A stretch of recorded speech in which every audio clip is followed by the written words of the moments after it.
Dimanche 11 août 2019, vous êtes sur la chaîne qui rassemble. Bonjour et bienvenue dans ce 13h. Les musulmans de Côte d'Ivoire célèbrent la Tabaski ce dimanche, l'Aïd el-Kébir, appelée aussi la fête du mouton. Avant le repas, il fallait se rendre dans les mosquées pour la grande prière du matin. Le Premier ministre Amadou Gon Coulibaly, lui, a prié à Korogo, au nord de la Côte d'Ivoire. Vous le verrez en tout début de journal.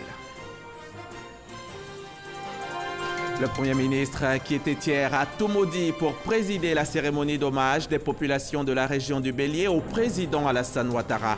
Amadou Gon Coulibaly a salué l'attachement et le soutien des populations de la région à la politique de développement du chef de l'État avant d'annoncer que de nombreux projets sont prévus dans la région. Chaque Ivoirien, où qu'il soit sur la planète, bénéficie de la même attention de l'État de Côte d'Ivoire. Interpellés le 4 août dernier à Sfax, en Tunisie, les 46 Ivoiriens dont la vidéo de la détention avait été rendue virale sur les réseaux sociaux ont tous été libérés. Un dénouement heureux pour ces Ivoiriens grâce à l'implication du gouvernement. L'Aïd el-Adha, la Tabaski, la grande fête. Ce dimanche, les musulmans de Côte d'Ivoire célèbrent la Tabaski, la traditionnelle fête du mouton, la fête la plus importante de l'islam avant Aïd el-Fitr qui célèbre la fin du Ramadan. Mais l'islam, ce n'est pas que les pratiques religieuses, c'est un code de vie. En plus de la prière, l'islam a aussi une fonction sociale. Nous allons en parler largement dans ce 13h avec Oustaz Koné Abou qui nous a rejoint en plateau. Avec lui, nous allons échanger pendant un quart d'heure dans le cadre du magazine du dimanche. Bonjour, M. Koné. Bonjour, mon frère. Ou devrais-je dire Oustaz? Monsieur Koné, Oustaz Koné, c'est la même connotation. D'accord, pendant qu'on y est, dites-nous pour tous ceux qui nous regardent, Oustaz, imam, cheikh, c'est quoi la nuance? Le cheikh est un guide d'une certaine confrérie. Le cheikh est un grade un peu plus supérieur, comme cheikh Fofana Bouakari Al-Aïma, cheikh Moustapha Sonta. Et l'imam, c'est celui qui guide un lieu de culte, une mosquée notamment. C'est celui qui peut s'identifier à une mosquée et avec des fidèles. Mais l'oustaz, c'est un nom générique pour tous les guides religieux, qu'ils soient imam ou cheikh, ou un conférencier ou un prédicateur, ou un enseignant dans une école coranique ou un lycée ou une université, c'est un oustaz. Oustaz, c'est comme un professeur de théologie, c'est un enseignant. Merci oustaz, bienvenue sur notre plateau et je vous retrouve dans 30 minutes. Inch'Allah. À tout à l'heure. Nous allons continuer. Les musulmans de Côte d'Ivoire sont donc en fête ce dimanche. Je vous l'ai dit, ils célèbrent la Tabaski, l'Aïd el-Kébir. Avant le repas, partout sur le territoire national, ils ont investi les mosquées ce matin pour la prière. On prend la direction de la grande mosquée de Korogo où ont prié le Premier ministre Amadou Gon Coulibaly et notre reporter Ami Sissoko. Mais ce sera pour tout à l'heure dans le courant de ce journal. Ici à Abidjan, notre reporter Coulibaly, lui, a suivi pour vous la prière de la grande mosquée de la Riviera Golfe, accompagnée de plusieurs personnalités et autres membres du gouvernement, notamment le ministre d'État Ahmed Bakayoko, qui, au nom du président de la République, a salué les prières des imams pour la paix dans le pays. C'est à la mosquée de la Riviera Golfe que s'est tenue cette prière de l'Aïd el-Kébir.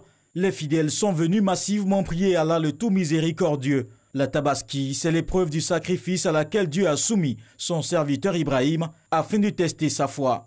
L'imam célébrant a rappelé les qualités de soumission à Dieu que tout musulman doit suivre. Je vous exhorte, chers frères et sœurs, sans m'oublier moi-même, à vous approprier de ces vertus et à les cultiver en vous et autour de vous. Et cela afin de faire barrage aux discours de haine et de divisions qui sont malheureusement de retour ces derniers temps dans des débats politiques dans notre pays. Et afin de donner au processus de rassemblement et aux efforts de construction et de développement en cours toutes leurs chances de réussir. C'est pourquoi la Tabaski est placée sous le signe de l'amour, de la tolérance, du don de soi et de l'amitié. Pour les fidèles musulmans, c'est un moment de renouvellement de la foi. Je remercie le bon Dieu, ce n'est pas tout le monde qui a vu ce jour. Et je rends gloire à Dieu et ceux qui sont allés à la Mecque, que Dieu fasse qu'ils viennent dans de bonnes conditions. La Tabaski, c'est l'occasion aussi, avec les voisins musulmans comme non musulmans, de manifester notre foi et notre solidarité. c'est toujours le renouvellement d'un serment de fidélité et de soumission. Je crois que durant une telle fête, on ne peut que remercier Dieu de nous avoir accordé la possibilité de la fêter. Au nom du président de la République, le ministre d'État Ahmed Bakayoko a remercié la communauté musulmane, particulièrement les imams qui adressent des prières à Dieu pour la paix dans le pays. Le président de la République nous a demandé d'adresser à l'ensemble des Ivoiriens et que tous ceux qui vivent en Côte d'Ivoire, tous ses vœux de bonne santé, ses vœux de paix et de bonheur dans tous les foyers, dans toutes les familles de Côte d'Ivoire. Il nous a chargé de dire en tout cas sa pleine satisfaction à l'ensemble des imams de Côte d'Ivoire au travers du COSIM et particulièrement à l'imam célébrant, l'imam Traoré, pour toutes leurs prières pour la paix et la cohésion en Côte d'Ivoire. La Côte d'Ivoire est en construction, la Côte d'Ivoire est un pays qui a un grand potentiel et la paix ne peut que consolider cette marche vers le développement. La prière à la mosquée de la Riviera Golf, c'était en présence des représentants d'autres confessions religieuses, le témoignage d'une parfaite cohésion. Du reste, l'Aïd el-Khada, c'est aussi la fête de la fraternité et du partage. Toutes les mosquées et toutes les grandes places de nos villes et communes ont été prises d'assaut ce matin donc par les musulmans et nos reporters étaient mobilisés pour l'occasion partout en Côte d'Ivoire. On va suivre quelques étapes maintenant, quelques étapes d'Abidjan. Une prière particulière à l'endroit d'Allah, le miséricordieux, pour débuter la fête de la Tabaski dans le district d'Abidjan. À Cocody, les fidèles dans le recueillement ont médité la parole de foi du prophète Abraham. Pour nous les musulmans, c'est un grand jour, c'est le moment encore de revivre la tradition des prophètes, précisément le prophète Ibrahim alayhi salam, le père du monothéisme, et notre prophète Mohammed sallallahu alayhi wa sallam wa alayhi wa sallam. Dans la commune de Trècheville, les musulmans ont prié pour la paix et la cohésion sociale. Pour cette fête de Tabaski, nous souhaitons la paix à tous les Ivoiriens, la paix et le bonheur. À la mosquée d'Adjamé Dallas, le premier magistrat de la commune et les fidèles ont perpétué l'acte de foi du prophète Abraham en immolant un bélier. C'est un grand jour pour la communauté musulmane à travers le monde entier et notre pays également, la Côte d'Ivoire. Nos vœux, nos souhaits, c'est prier pour notre pays, pour la paix, la stabilité, la cohésion des filles et fils de la Côte d'Ivoire. Yopougo Wasakara, mosquée Taoufik. L'imam Ahmed Samassi a exhorté ses fidèles à prôner la paix et le vivre ensemble. On prend maintenant la direction de la grande mosquée de Korogo où, je vous le disais, ont prié le Premier ministre Amadou Gon Coulibaly et notre reporter Ami Sissoko.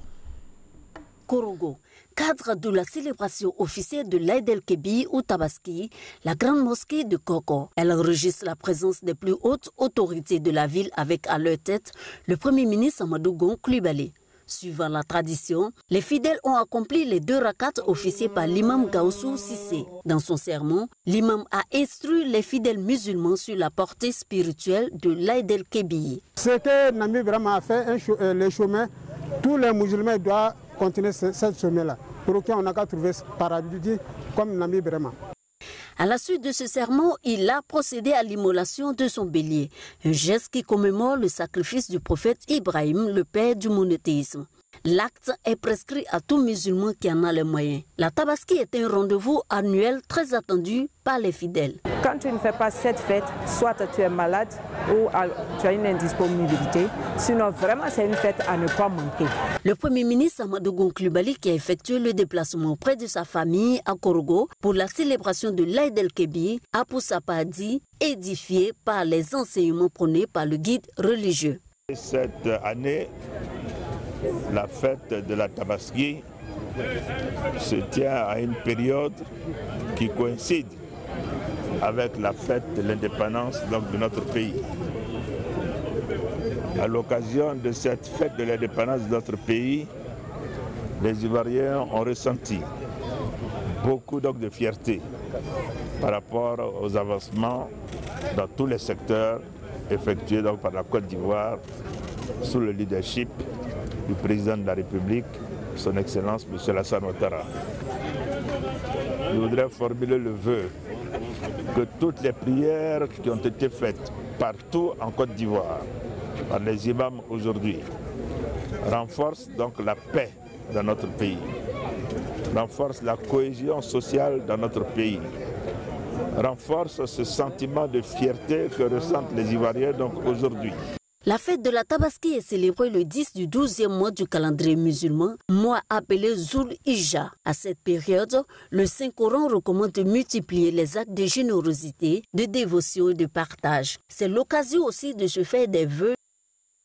L'on célèbre la Tabaski ce dimanche, mais Arafat, c'était samedi. Plus de 2 millions de fidèles se sont rassemblés hier sur le mont Arafat, près de la Mecque, pour une journée de prière et de recueillement qui représente le moment le plus intense du Hajj, le grand pèlerinage musulman en Arabie Saoudite. Le témoignage de nos envoyés spéciaux sur place, Adama Sangaré et Abdoulaye Koné. Visiter le mont Arafat est l'un des moments les plus importants du pèlerinage à la Mecque. Venus des 4 coins de la planète, des fidèles musulmans y affluent pour obtenir l'absolution de leurs péchés. Je me sens si légère parce que je sais que je viens de me faire pardonner tous mes péchés, même les plus impardonnables. Je continue à être musulmane et je continuerai à rester musulmane tout le temps. Nous sommes au pied du mont Arafat, où le prophète Mohammed sallallahu alayhi wa sallam est arrivé aussitôt au pied du mont pour faire des bénédictions, afin que pour tout le peuple et puis pour toute la nation, pour tout le monde entier. Hommes, femmes, jeunes et adultes de toutes races confondues, tous se pressent pour se faire une place sur le mont Arafat, comme pour se montrer à Allah afin d'implorer sa clémence. Même les stars du football ne dérogent pas à la règle. C'est inexplicable. Franchement, il faut être sur place pour vraiment voir ce qui est le Hajj. Tout jeune musulman qui a la possibilité de venir faire le Hajj, il ne faut pas qu'il hésite. Après avoir confié leurs craintes et leurs espoirs à Allah, les pèlerins vont mettre le cap sur Mousdalifa, où ils passeront une nuit avant de rejoindre la station de Mina pour la lapidation des stèles. Et voilà ce que l'on peut dire à l'heure qu'il est sur la célébration de la Tabaski en Côte d'Ivoire. Nous y reviendrons plus largement ce soir dans le 20h avec Marie-Laure Ongoran. Les populations du Bélier ont tenu hier à rendre hommage au président de la République. C'est Toumoudi qui a accueilli l'événement et c'était en présence du chef du gouvernement, le Premier ministre Amadou Gon Coulibaly, qui représentait le chef de l'État. Une cérémonie d'hommage pour dire merci au président Alassane Ouattara pour l'ensemble de ses actions de gouvernement. Herman Guivet, depuis Toumoudi. L'hommage de la région du Bélier au président de la République Alassane Ouattara, en présence du Premier ministre Amadou Gon Coulibaly. Pour l'occasion, le Goli de Tébissou est sorti de sa réserve. Plus qu'un hommage, c'est la reconnaissance de toute la région du Bélier qui est exprimée au chef de l'État Alassane Ouattara pour ses actions d'union, de promotion de cadre de la région, mieux, ses actions de développement engagées dans la dite région. Il fallait, Excellence, que les actions de son Excellence, Monsieur le Président de la République, soient présentées à nos populations par la personne même qui est chargée de la mise en œuvre de ce programme social colossal que le Président de la République a initié. Il fallait, Monsieur le Premier ministre, que vous veniez ici à Toumoudi expliquer à vos frères et sœurs de la région du Bélier et du district de Yamoussoukro que l'on peut vivre ensemble sans se détester. Et que le président de la République, homme de développement, a une vision pour son pays, la Côte d'Ivoire. Et pour cela, il faut se mettre ensemble. C'est pour cela que, devant mes parents ici, je vous renouvelle, s'il en était encore besoin, que je reste attaché à mes convictions de paix et de cohésion. Chers parents, chers jeunes, je n'ai pas changé, je n'ai pas viré. Je ne suis allé nulle part. Depuis 2010, je suis aux côtés du président de la République au titre du RHTP. Donc, on continue ensemble, on marche ensemble, on va où le président de la République nous amène sous la houlette du Premier ministre Amadou Gon Coulibaly. Allons, allons seulement. Aoussou Kouadiojano, cadre de la région, n'a pas manqué de souligner le caractère important que revêt cette cérémonie hommage, réaffirmant la détermination de la région du Bélier à soutenir le président Alassane Ouattara. Allons seulement, président Ouattara, ne regardez pas derrière, allons seulement, Allons, avançons, avançons, avançons pour la Côte d'Ivoire. Monsieur le Premier ministre, nous sommes rassurés que nous sommes sur le bon chemin. Nous sommes rassurés que nous sommes dans la vérité. Et la vérité, elle est seule, elle est universelle, elle est unique. Oui, elle rougit les yeux, mais elle ne les casse pas. Le développement est là. Nos villages veulent le développement. Ils ne veulent pas de verbiage creux de développement, de politique, de polémique inutile qui rabaisse, qui ramène les peuples en arrière. Fini les idéologies, allons résolument vers le développement. C'est ça la vérité. Représentant le président de la République Alassane Ouattara à cette cérémonie, le Premier ministre Amadou Gon Coulibaly s'est réjoui de cet acte de reconnaissance témoigné par la région du Bélier au chef de l'État, réaffirmant l'engagement du président Alassane Ouattara à œuvrer pour que toutes les régions de Côte d'Ivoire soient visitées par le développement. Cher frère Janoa Oussou-Kouadio, je suis convaincu qu'après 2010-2015, avec le président Alassane Ouattara, nous gagnerons encore en 2020. L'initiative de cette cérémonie revient à notre sœur Raymonde Goudou Kofi. Mais en plus de l'initiative de cette cérémonie, je voudrais te féliciter pour avoir su l'organiser en harmonie avec l'ensemble des cadres de cette région. Oui, ce matin, vous venez d'administrer à nouveau la preuve que vous êtes attachés et que vous êtes avec Alain Nissa. Comme vous l'avez été hier et comme vous le resterez encore demain. Vous montrez par votre mobilisation que vous êtes des frères et sœurs solidairement engagés aux côtés du chef de l'État pour la construction de notre pays dans la paix, l'amour et la fraternité. Merci également d'administrer la preuve que le pacte entre le président Alassane Ouattara et le Grand Centre s'inscrit dans la durée et dans la continuité de l'histoire. J'en appelle à nouveau, ici à Toumoudi, au renforcement de la paix dans notre pays et à éloigner définitivement la Côte d'Ivoire de tout spectre de violence. Chef traditionnel, je voudrais dire ceci. Je vous en prie, écoutez, encadrez vos enfants qui ont décidé de se souvenir que le président Houphouët-Boigny a construit ce pays en rassemblant les filles et les fils de Côte d'Ivoire. Et encadrez vos enfants qui ont décidé de se souvenir que dans la tourmente de 1990, lorsque certains ont voulu humilier le père fondateur de la nation ivoirienne, le président Félix Houphouët-Boigny, c'est à Alassane Ouattara que le président Houphouët-Boigny a fait appel pour le redressement de la situation. Je voudrais vous demander, chers chefs traditionnels, d'écouter et d'encadrer vos enfants qui ont décidé de magnifier le nom du président Félix Houphouët-Boigny avec le RHDP. Je voudrais, chers chefs traditionnels, enfin vous demander d'écouter et d'encadrer vos enfants qui ont décidé de cultiver les valeurs que le président Félix Houphouët-Boigny a toujours prônées. La ville de Toumoudi bénéficiera de 5 km de route intérieure. L'hôpital général de la ville sera réhabilité. Les grands travaux engagés par le chef de l'État seront amplifiés pour le grand bonheur de ces populations, a annoncé le Premier ministre Amadou Gon Coulibaly. Du côté de Dakar au Sénégal, c'est San Pedro qui était à l'honneur hier samedi à la faveur de la 2e édition de la Semaine ivoirienne. La Semaine ivoirienne qui a démarré vendredi dernier au Grand Théâtre de la capitale sénégalaise.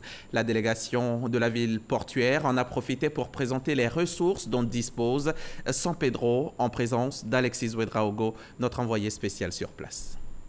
Pour la 2e journée de la Semaine ivoirienne de Dakar, la ville de San Pedro est à l'honneur ce samedi.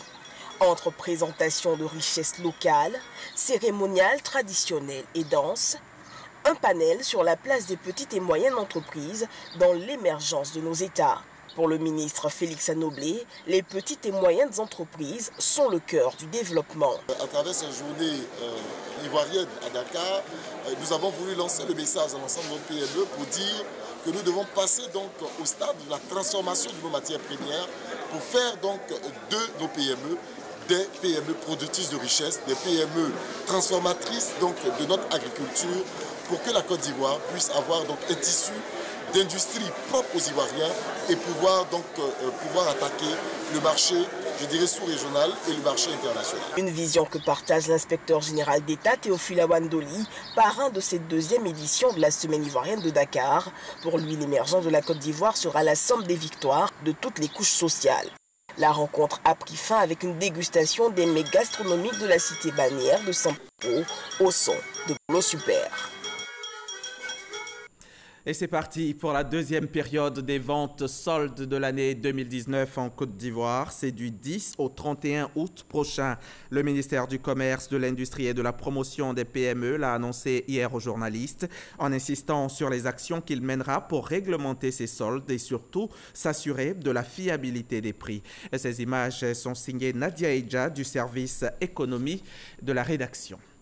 Mercredi dernier, la Côte d'Ivoire a célébré les 59 ans de son indépendance. La cérémonie officielle, c'était à Abidjan, mais la fête a été nationale. Elle a été célébrée partout sur le territoire. Retour sur la commémoration du 7 août dans quelques localités. Les populations du département de Dianra, dans la région du Béré, ont commémoré le 59e anniversaire de l'accession de la Côte d'Ivoire à l'indépendance dans une liesse populaire. Dans son adresse, le préfet du département, Yokozoro Zozoro, a fait le bilan des actions du gouvernement, actions remarquables et satisfaisantes dans tous les secteurs de la vie. Il a exhorté à la discipline et au civisme pour la sauvegarde des rues reprofilées par le chef de l'État en attendant l'arrivée du bitume. Défilé de toutes les forces vives de la localité, danse du terroir et une rencontre de finale de football ont mis fin à la célébration. Située dans le département de Bondoukou, la sous-préfecture de Penda Boroko, pour ses 59 ans de l'indépendance de la Côte d'Ivoire, a battu le rappel de ses filles et fils. Le sous-préfet Goyi Boibi Stéphane Giscard a articulé son message autour de la marche du pays à travers le programme social du gouvernement qui, selon lui, fait le bonheur des populations sur l'ensemble du territoire national. Enfin, Stéphane Giscard Goyi s'est réjoui des grandes avancées que connaît la Côte d'Ivoire dans le secteur du tourisme et des infrastructures routières. Les populations de la sous-préfecture de Sago-Dakbadou sont sorties nombreuses pour célébrer les 59 ans d'indépendance de la Côte d'Ivoire. Le sous-préfet Mbouamon Beke, dans son adresse, a félicité les populations pour le climat de paix, de cohésion sociale et de sécurité qui règne dans la sous-préfecture. Il a demandé aux populations de préserver ces acquis afin de permettre au gouvernement de dérouler dans cette localité son vaste programme social. Un défilé militaire et civil a clos ces festivités. Les ressortissants de la sous-préfecture de Guéhébri dans le département de Djokoué aux couleurs nationales, en ce jour qui marque le 59e anniversaire de l'accession de la Côte d'Ivoire à la souveraineté. Le sous-préfet Koné Karamoko, dans son intervention, est revenu sur les grandes lignes du discours du président de la République prononcé la veille de la célébration de l'indépendance. Tout en évitant ses annoncés à préserver un environnement apaisé, il a encouragé les cacaoculteurs qui ont eu des prix d'excellence. Un défilé de forces vives de la sous-préfecture a ponctué les festivités à Guéhébli.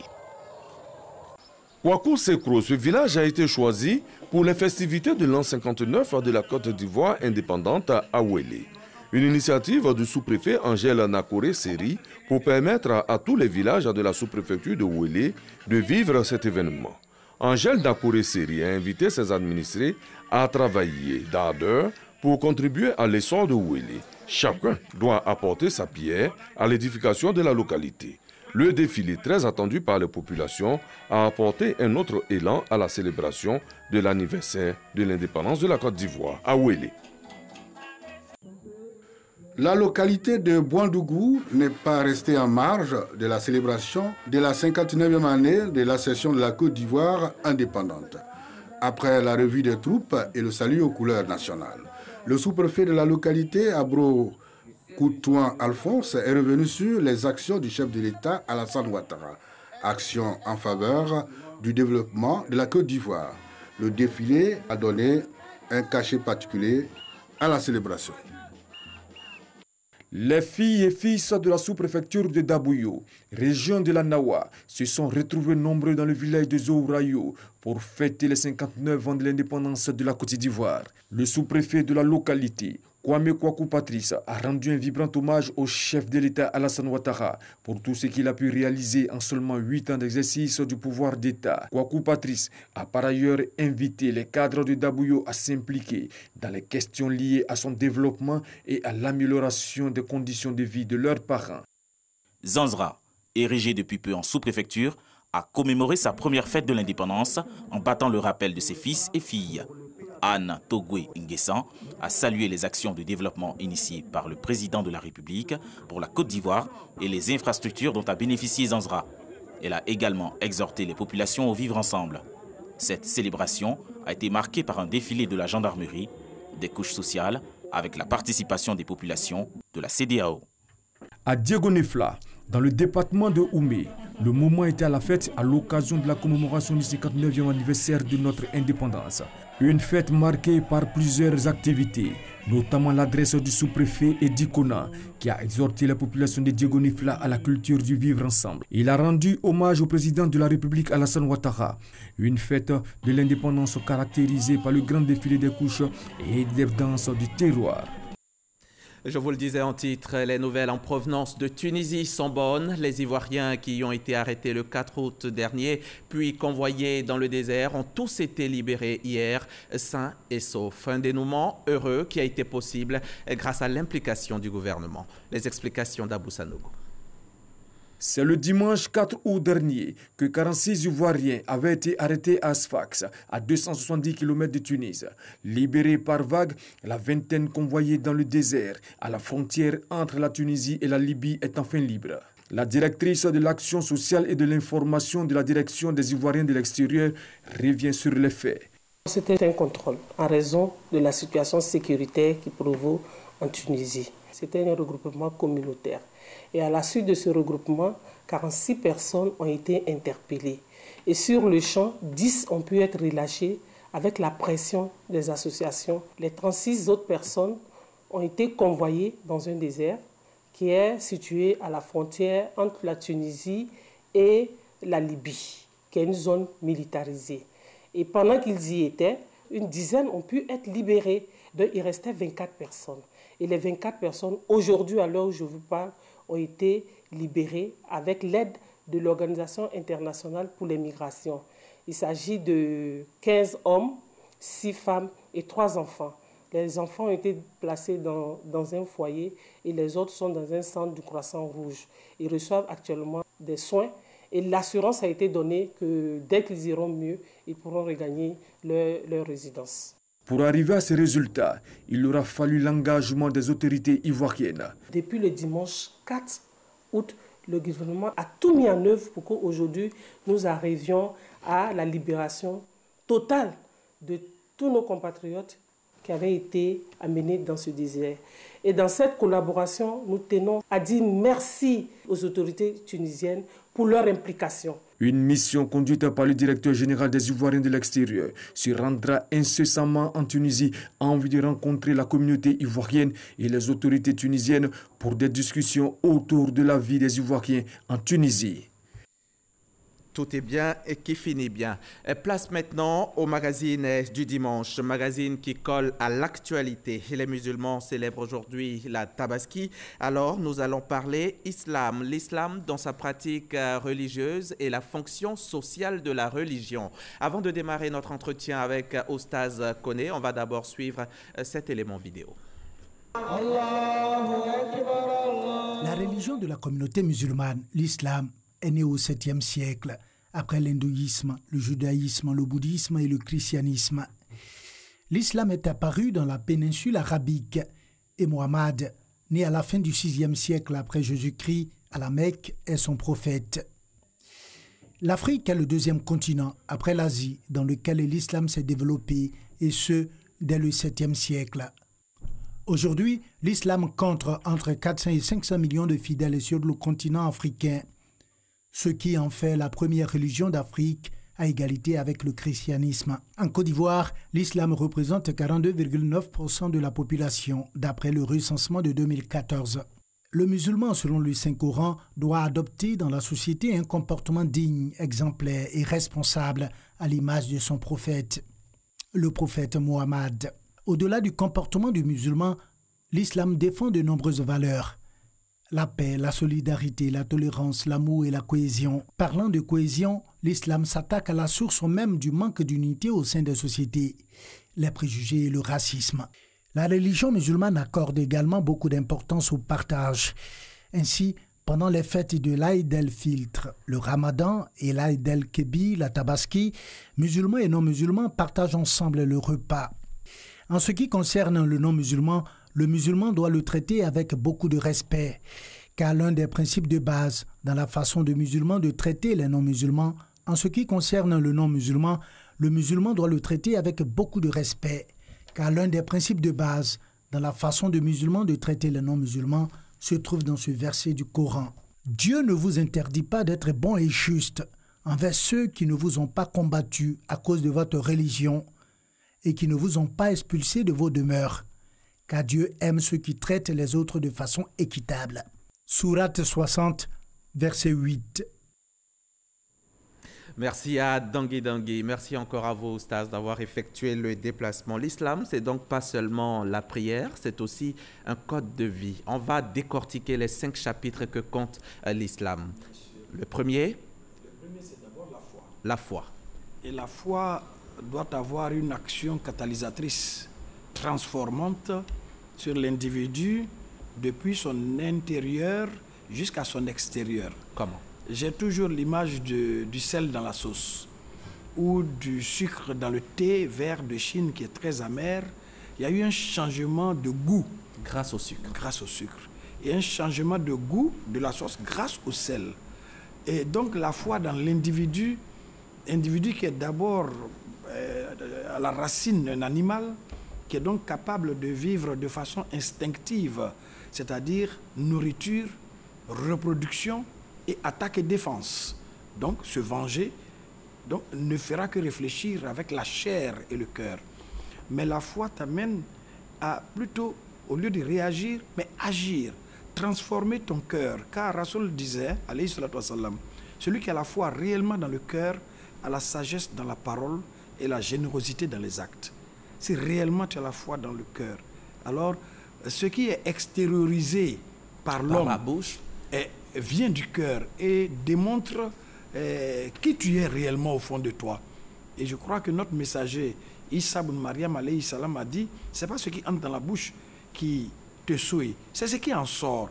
Parce que c'est le cœur qui est le logement, le château de Dieu. C'est là, Dieu dit, je connais le contenu des cœurs. Il ne doit pas y avoir de place pour la rancœur. Non, pas du tout.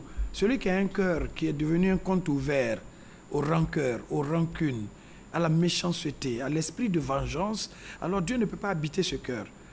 Parce que si Dieu est amour, si tu dis que tu aimes Dieu, tu lui as accordé ton temps, ta force, son intelligence, tu t'es mis à sa disposition, alors tu dois vivre selon ses principes et ses injonctions. Tout à fait. Et donc, chacun est une bâtisse de Dieu. Vous, Hamza, pour décider de nous créer notre espèce, le Seigneur n'a pas demandé notre avis. On n'existait pas. Il a imposé aux anges. Je vais établir sur terre un lieutenant, un vicaire. Et donc, il nous a aimés et choisis.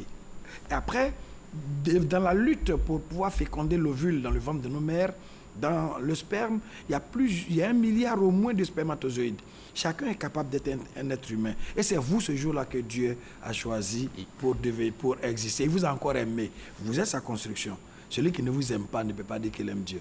Wow. Ce n'est pas possible. La foi, c'était donc... La foi, donc te changer, te transformer, t'amener au 2e chapitre. Le 2e chapitre, l'éthique et ta moralité. La morale.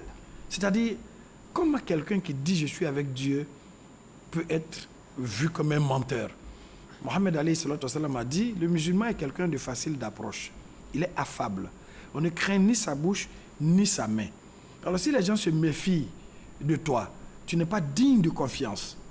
La première qualité qu'Allah a donnée à son messager, avant même que lui-même ne sache qu'il sera messager pour une mission universelle, il s'appelait Mohammed Al-Amin. Mohammed, le digne de confiance. Alors sa communauté, ceux qui se réclament de lui, ne doivent pas être des détourneurs de deniers publics, ne doivent pas être des gens qui pourfendent dans l'honneur des autres. Ils sont dignes de confiance. Alors un bon musulman doit avoir éthique comme principe. Oui. L'éthique, la morale. Maintenant le comportement, 3e chapitre. Quel père de famille es-tu? Ton voisin le plus proche, c'est ton épouse, elle sait qui tu es. Ton voisin de domicile sait qui tu es. Tes enfants savent quel père tu es. Si tu t'assois au salon et puis tu mens au téléphone pour dire que je suis à Korogo, de quel regard veux-tu que ton enfant te voie? Si dehors tu es le bagarreur ou à la mosquée, c'est toi qui détournes la quête de la mosquée. Si tout le monde se méfie de toi, alors il n'y a pas eu d'impact de la foi et de l'éthique sur toi. Tu deviens un simple priant. Tu n'es que quelqu'un qui va au 4e chapitre, c'est-à-dire... Avant le 4e chapitre, on va insister sur le comportement. Il peut y en avoir qui sont peut-être considérés comme pas bons, comme mauvais, mais qui sont peut-être... qui viennent sauver selon des situations. Oui, le hadith est clair. Comment savoir que tu es bon? C'est de demander à ton voisin. Il se peut qu'au fond de toi, tu sois bouillonnant de colère devant certaines situations, où tu aies envie de mordre devant certaines situations. Mais tu as été plus fort sur toi. Le plus fort, ce n'est pas celui qui frappe les autres, c'est celui qui se frappe lui-même, qui dompte son démon intérieur et les autres ont vu ton sourire. Alors que réellement, tu souffrais au fond. Est-ce que ce n'est pas hypocrite? Non, ce n'est pas l'hypocrisie, c'est l'attitude de quelqu'un qui se dit, au lieu de réagir, j'agis. Le pardon, la tolérance, la patience, l'endurance, c'est le caractère du musulman. Au lieu de dire, pourquoi tu as marché sur mon pied, le musulman préfère dire, excuse-moi, j'ai mal placé mon pied. Comme Issa le disait, alayhi salam, celui qui gifle sur la joue gauche, tend la droite. Ça ne veut pas dire tend ta droite. Ça veut dire, au lieu de réagir, agis avec hikmah, sagesse, pour préserver certains liens. Mais il y a aussi des gens qui insistent. S'il me marche sur le pied, je lui dis j'ai mal placé le pied. Demain, il marche encore sur le pied. Après-demain, il fait pareil. Vous savez, les gens sont venus faire ça à Mohammed alayhi salatu wassalam. Tous les matins, on venait déposer les tas d'immondices, leur déjection devant sa porte. Et qu'est-ce qu'il faisait? Mais il enlevait ça lui-même. 2 fois, 3 fois, 4 fois. Mais le jour où il n'a pas vu cette provocation, il s'est dit, mais mon voisin, il est absent. Ou il est malade. Je vais aller le voir. Parce que lui, son signe, c'est toujours de me provoquer. Et je te donne l'image d'une porte. Celui qui insiste, fait comme la porte qui est entrebâillée, mais pas verrouillée. Oui. Il vient avec sa force physique, sa négativité caractérielle. Il vient pour frapper la porte qui est déjà ouverte. Mais c'est lui qui tombe. D'accord. 4e chapitre, les pratiques religieuses, la religion, la prière elle-même. Le jeûne, la zakat, le hajj, les ablutions, la réparation des prières, les rites mortuaires, comment on lave le mort, tout ce qu'on fait. Et ça, c'est les pratiques religieuses. Là, vous allez me permettre une chose. D'accord, vous allez me permettre une chose. Je vois des marches pour atteindre une porte, des escaliers. Oui. Première marche, la foi. 2e, la morale. 3e, le comportement. 4e, maintenant, les pratiques religieuses. Mais l'image que j'ai de ma communauté, la Houmma de Mohammed alayhi salatu wassalam, dans nos contrées, auprès de nous, dans le quotidien, au marché, dans les cars de transport, je vois des gens qui ne font pas preuve de foi, ni de bonne moralité, ni de bon comportement, mais ils vont à la prière. Donc ils ont sauté comme des gens de triple saut. Ils sautent et puis bandits, tout le monde prie, bandit prie, voleur prie, assassin prie, même le charlatan prie. Mais je ne comprends pas. Quel est l'impact de ta foi sur toi? Tous les musulmans prient, mais tous ceux qui prient... ne sont pas des musulmans. Ça, il faut le retenir. Les musulmans prient car c'est le pilier central. Mais la fondation pour monter des piliers, c'est d'abord la foi. Le plancher, c'est l'éthique. Les murs, ça sera ton comportement. D'accord. Et justement, comme on est dans les pratiques religieuses, on va coller à l'actualité. C'est l'Aïd el-Kébir. Bien sûr. L'Aïd el-Kébir aujourd'hui. Quelles sont les actions à mener ce jour-ci? C'est d'abord un jour de prière. Pas seulement les rakats en inclinaison ou en prosternation devant le Seigneur, mais c'est d'abord le jour du pardon. c'est le jour du souvenir de l'acte hautement pieux d'Abraham alayhi salam, de donner la chose la plus chère qu'on ait pour l'amour de Dieu, prouver notre foi en Dieu. Et Allah te dit à la sourate Baqara, au verset 177, la réalité de ta foi, la bonté pieuse serait, parmi ce qu'il a cité, de prendre de ton bien, quelque amour que tu aies de ce bien, pour lever le joug sur un proche, un nécessiteux, un voyageur démuni, un pauvre, quelqu'un qui s'interroge, qu'est-ce qu'on mange demain? Mais toi, son voisin qui dit que tu as la foi, si tu regardes seulement sa foi ou ce qu'il t'a donné hier pour venir lui faire du bien, alors non, tu deviens comme des gens qui se rendent service au-dessus des têtes des pauvres et des nécessiteux, qui n'auront que leurs larmes pour pleurer et leur douleur sera leur pommade quotidienne. Aujourd'hui, on parle aussi de la talbiya. Oui. De la maison au lieu de prière. Oui, on doit glorifier Dieu, proclamer sa grandeur. Allah est grand, Allah est grand. Et il n'y a d'Allah qu'Allah lui-même, il n'y a de Seigneur que Dieu lui-même. Et Allah est grand et c'est à lui la louange. Donc, quand tu le dis, il faudrait que dans ta vie même tu aies prouvé que c'est à Allah la louange. Oui. Parce que quand tu dis Yaka na'budu, ça veut dire Allah, c'est ta volonté que nous faisons. Nous avons abandonné autant qu'on le puisse. Nous avons abandonné ce que tu nous as interdit à travers le code que tu nous as donné, la constitution que tu nous as donnée, la notice de vie que tu nous as donnée, le Coran, et avec l'exemplarité de Mohammed alayhi salatu wassalam. Mais si toi tu agis hors de ce canevas, alors mais tu n'es qu'un priant. Oui. Ta foi devient vestimentaire, mémorisée, récitée. Tu as compris, mais tu n'appliques pas. Alors que la sourate Baqara a dit Samina wa ata'ana.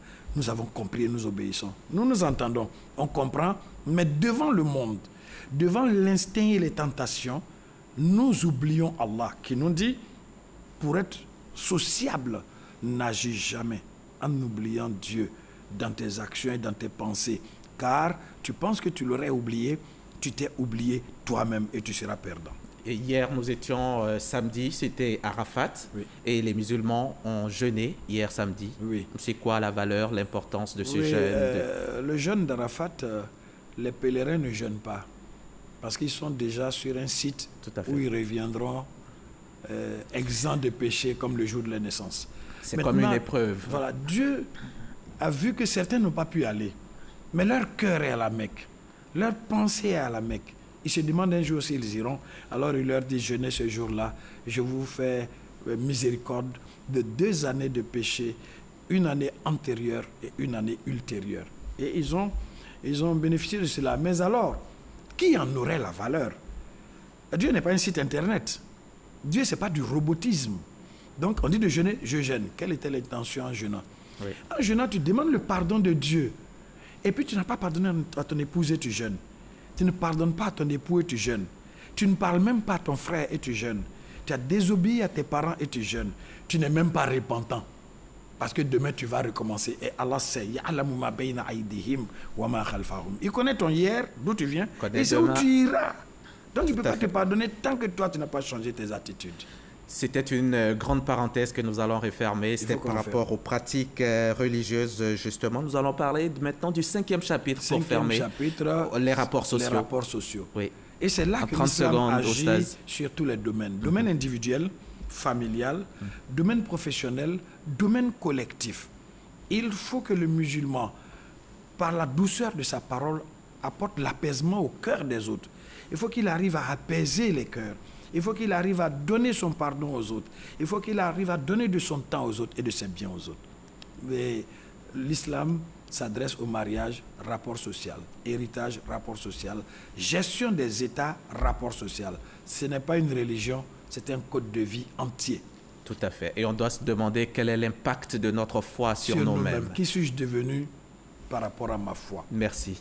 Monsieur Kone, Oustaz Kone Abou, merci d'avoir répondu à notre invitation. Je rappelle que vous êtes venu nous parler de la fonction sociale de l'islam, les 5 chapitres que compte la religion, entre autres l'éthique et les rapports sociaux. Par ma voix, la rédaction vous dit merci. Bon retour chez vous et bonne fête de Tabaski à vous et à toute votre famille. Bonne fête de Tabaski à vous aussi qui nous regardez. Ce journal est terminé. Merci de l'avoir suivi. Vous êtes sur la chaîne qui rassemble et vous faites bien.